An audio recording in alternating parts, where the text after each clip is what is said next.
Kumusta mga kabayan? Sa mga kabayan natin na bago nga lang dito sa channel ko. Andito nga pala ako ngayon sa Hungary. Pagkatapos nga ng halos isang buwan na shutdown ng aming company. Heto at papasok na naman tayo. Panggabi nga pala ako ngayon. At dahil hindi makatulog, kaya naisipan ko na lang magluto ng kwek-kwek. Isa nga ito sa mga binibinta ko dito sa Hungary. Dahil marami tayong kabayan na namimiss ang mga ganitong pagkain. Dahil kahit saan kaya dito mag-ikot, ay wala kang makikitang Pinoy street foods. Dito kung hindi talaga magluluto ay hindi natin matitikman ang mga ganitong pagkain na hinahanap-hanap natin. Medyo matrabaho nga lang itong gawin. Pero sa tulad ko na mahilig magluto, ay nagiging libangan ko na lang ito. Naisip ko nga, isang milata sa tuwing rest day, ay ganito na lang ang gawin ko.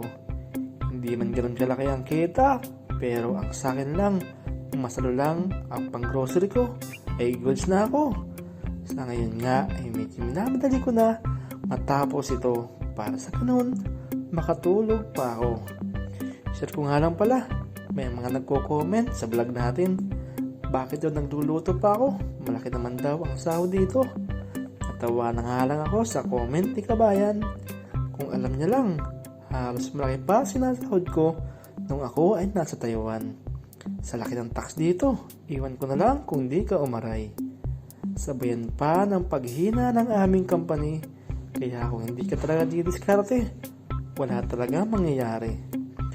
Nasa 150 praso nga itong itlog na lulutuin ko, kaya medyo matagalan ako dito. Piraso nga ang ginawa ko sa isang order, kaya makakagawa ko dito ng 15 orders. Lahat ng ito ay wala pang order, kaya after ko magluto, sinishare ko na lang sa group chat namin dito. At sa awa ng Diyos ay lagi namang nauubos. Halos alaw na nga nang ako'y matapos. Kaya nagmadali na ako, nagligpit at naglinis para hindi naman nakakaya sa susunod na gagamit. So paano? Hanggang dito na lang muna ang ating vlog mga kabayan. Subscribe naman ng ating channel kung bago ka lang dito. Tayo po tayo mag-iingat. God bless po sa ating lahat mga kabayan.